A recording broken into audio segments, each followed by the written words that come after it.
Bapak Ibu, saudara-saudari yang terkasih, meminta tausiahnya panjang kah pendek? Gak ada yang jawab. Jadi saya tadi waktu Ibu nyanyikan Mazmur, saya main HP. Tapi saya bukan melihat TikTok.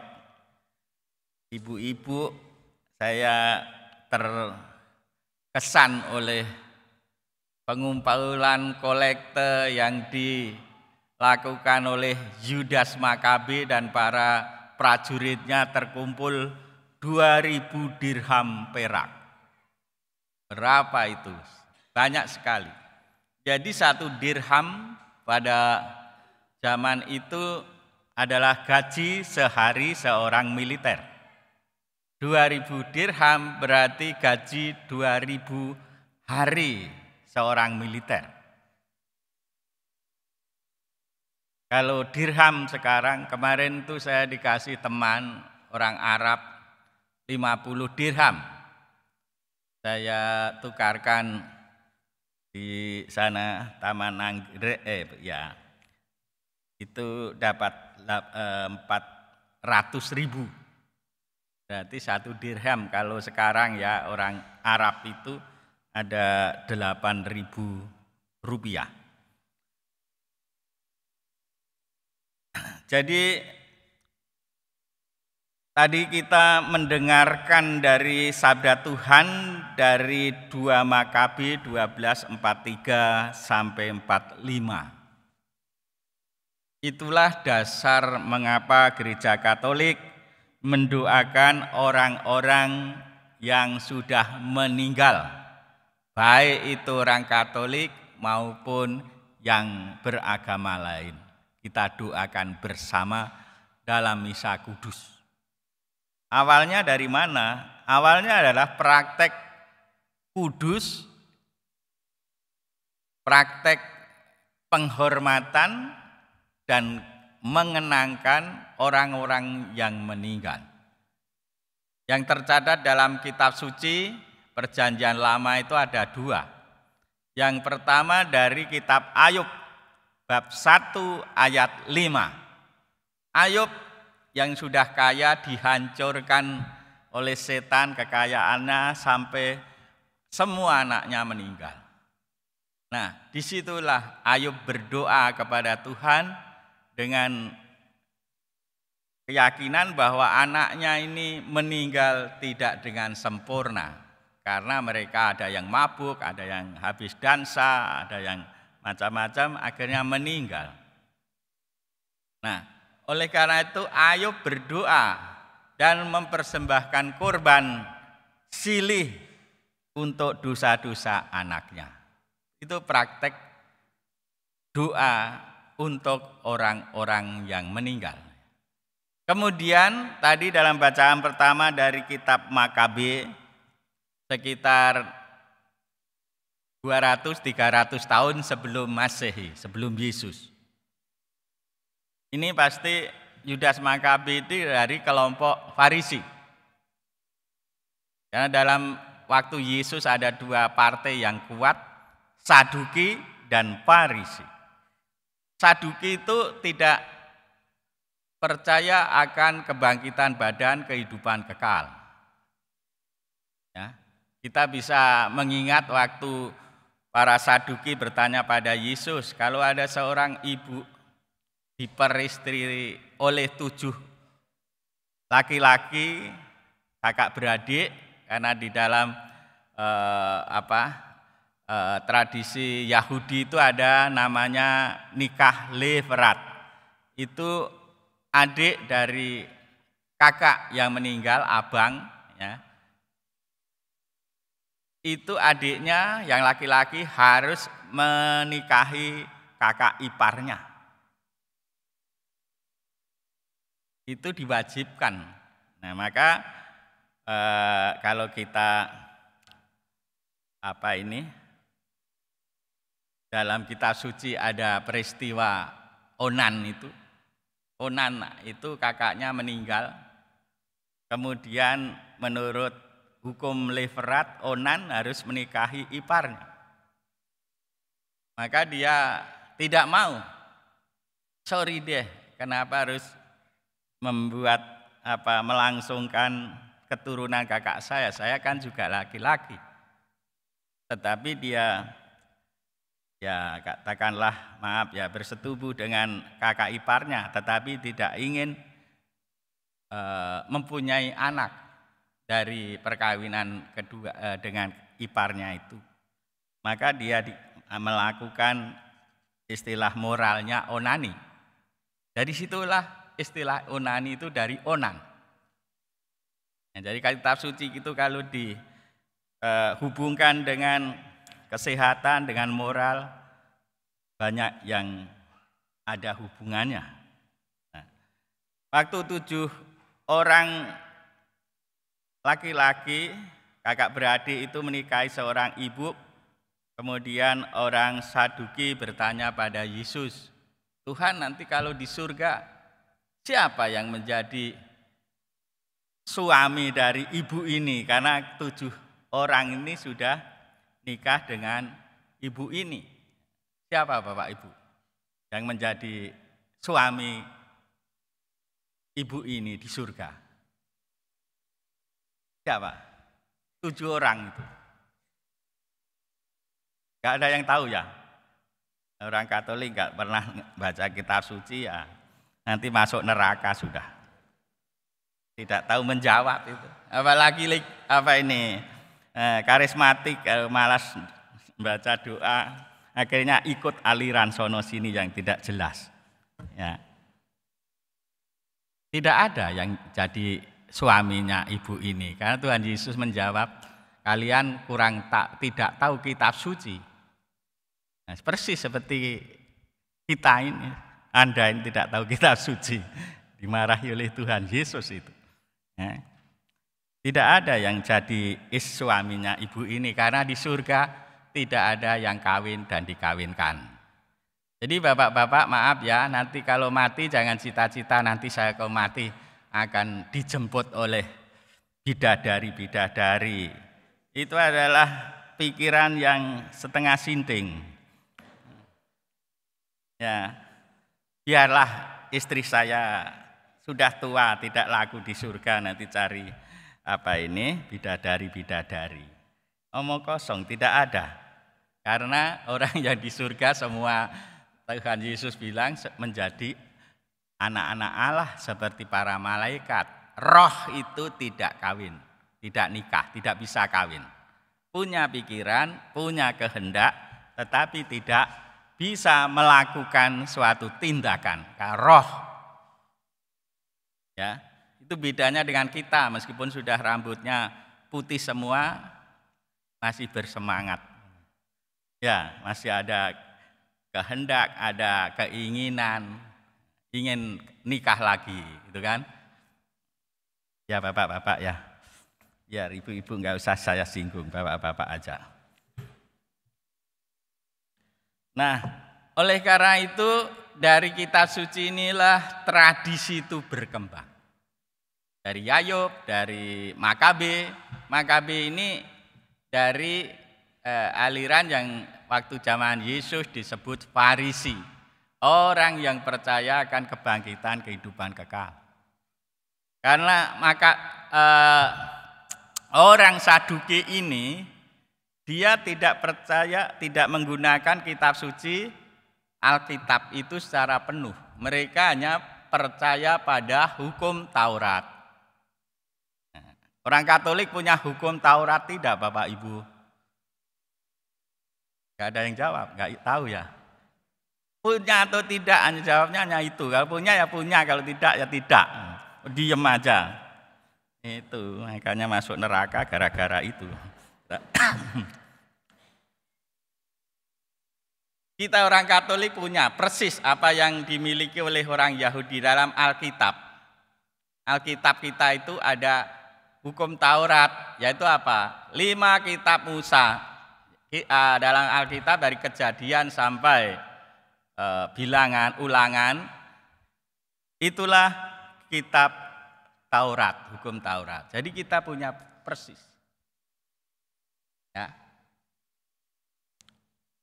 Nah, disitulah tidak ada tentang kebangkitan badan dan kehidupan kekal dalam Taurat itu.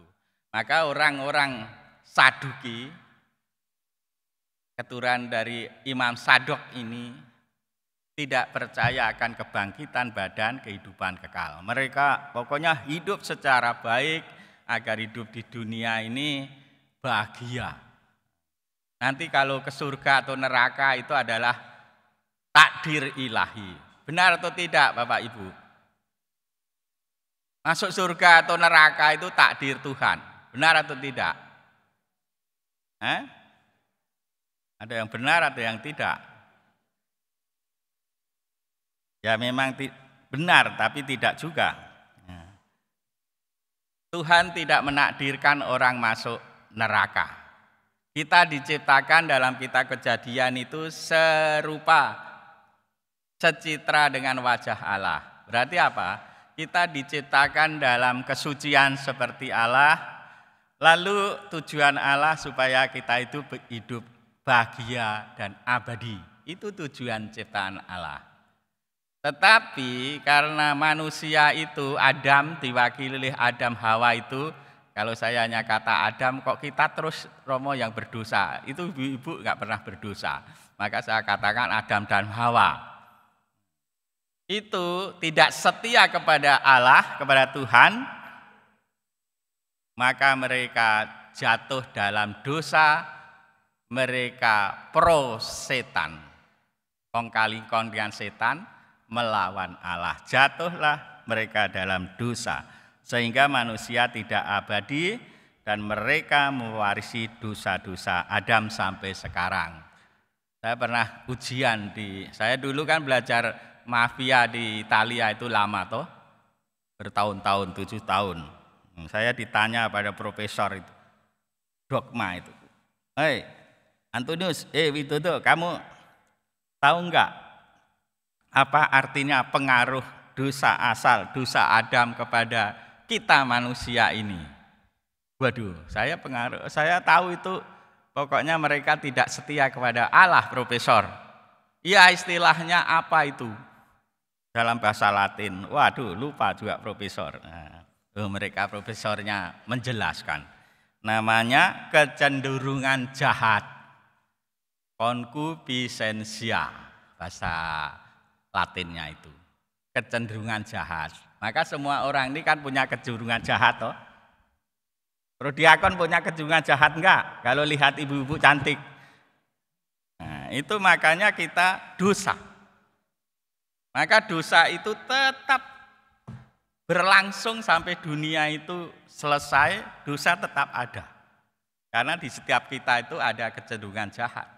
Saya kalau lihat ibu yang cantik, atau cewek-cewek yang cantik, atau ibu-ibu yang sudah manula cantik, juga ada kecenderungan jahat. Yang teman-teman saya itu, emak-emak yang sudah hampir masuk surga itu banyak sekali. Saya senang mempunyai hopeng dengan emak-emak itu karena sering ngirim makanan dan kenceng kasih duit saya itu. Saya tidak dekat dengan ibu-ibu yang muda itu karena banyak omong, saya stres. Nah, dari tradisi Yahudi tadi, Yudas tadi, maka tradisi Gereja Katolik melanjutkan tradisi itu untuk mengenang, mendoakan orang-orang yang sudah meninggal. Nah, juga Rasul Paulus kan mendoakan siapa itu di kitab suci itu namanya, saya sudah kadang-kadang lupa karena saya sudah expired juga, mudah lupa saya ini. Nah, Rasul Paulus itu mendoakan Onesiforus, 2 Timotius 1-8 itu yang sudah meninggal. Kemudian dalam sejarah gereja itu pada abad keempat itu adalah Yohanes Chrysostomus itu sebagai muridnya para rasul, muridnya Rasul Yohanes. Jadi dia mengajak umat Katolik untuk mendoakan mereka yang sudah meninggal yang masih dalam api penyucian, purgatorium, artinya tempat pemurnian, penyucian. Itu yang kita doakan. Kalau orang sudah di surga, tidak perlu kita doakan. Mereka tidak butuh doa, sudah suci, sempurna. Dan orang-orang di neraka juga tidak bisa kita doakan. Ya, orang di neraka tidak bisa, karena mereka sudah memilih untuk menjadi setan di neraka. Ya, jadi kalau Anda hidupnya bercita-cita ingin jadi setan, ya masuklah neraka. Tidak perlu didoakan, tidak bisa didoakan. Karena dia berada dalam keputusannya untuk memilih neraka daripada surga. Tetapi saya yakin bahwa yang di sini semuanya ini cita-cita masuk surga semua. Amin. Nah, mudah-mudahan kalau di surga nanti ketemu saya. Saya di klaster A, dekatnya Bunda Maria. Ya, jadi kalau Anda nggak tahu klasternya, pilih sendiri. Nah, DP-nya ya kita DP sendiri. Ya, DP-nya adalah dengan kehidupan yang baik, ya, yang benar dan baik. Maka ibu-ibu sekali lagi jangan suka menyimpan makanan di kulkas sampai ada tulisan EXP baru dikirimkan ke Romo Widodo biar perutnya sakit, nanti masuk neraka. Membunuh para pastor, dikasih makanan EXP. Tahu enggak Om, EXP itu apa Om? Tahu Omnya tahu. Kalau makanan tahu juga. Nah, dari tradisi itulah kemudian berkembang, lalu abad ke-6 ya, para abbas Santo Odilio dari Ordo Benediktin di Prancis, Cluny itu mengembangkan berdoa setiap bulan November untuk para Benediktin yang sudah meninggal, kemudian itu ditiru oleh seluruh bangsa manusia sampai sekarang. Lalu apa yang kita bisa buat? Pertama, menurut hukum gereja, kita membuat derma. Ya, seperti yang dilakukan oleh Judas Makabe. Derma seikhlasnya, semampunya. Kalau yang mampu banyak, silakan memberi derma banyak, akan membantu untuk pengampunan dosa. Ya. Lah dermanya kan dicurahkan ke paroki, roh paroki yang genggam. Bukan roh paroki, bendahara paroki. Ya, tapi kan digunakan untuk banyak keperluan, untuk macam-macam ya. Dan untuk orang miskin, orang menderita. Itu pertama yang bisa kita lakukan. Saya juga membuat derma. Saya mendoakan orang tua, saudara saya. Hari ini saya misa 4 kali.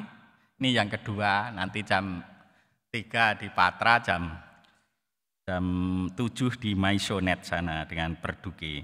Jadi saya juga membuat derma semampu saya. Kan saya dapat uang saku pastor-pastor di Jakarta, di KAJ itu 1.500, 1.500.000 per bulan. Itu gajinya para Romo se-KAJ itu, Bapak Ibu kalau mau tahu. Jadi kasihan Romo Ari kalau ngeluh nggak punya bisa beli pulsa, kasihlah. Atau saya juga miskin. Bukan untuk nyimpeni cewek-cewek, tapi untuk ya paling untuk beli pulsa aja. Karena celana sampai ibu-ibu yang XSP itu yang belikan saya. Jadi yang muda-muda dimakan sendiri sampai gendut-gendut. Gendut-gendut nanti kena sakit gula. Tidak bisa masuk itu di api pencucian lama-lama ya.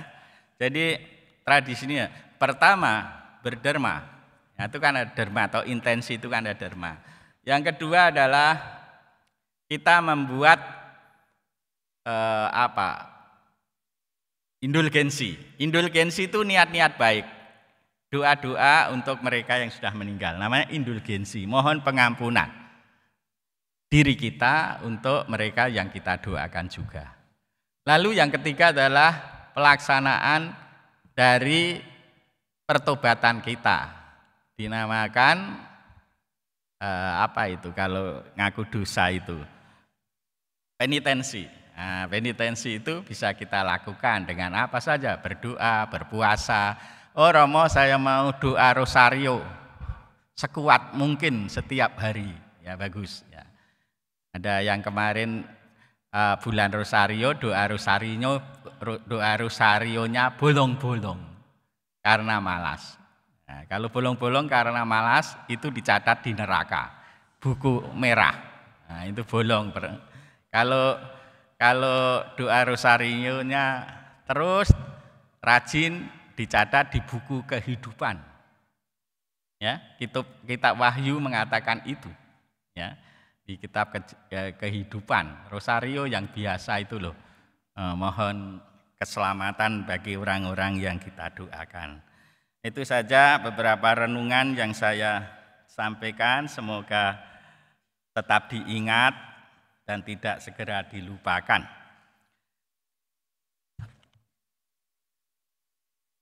Saudara-saudari, marilah kita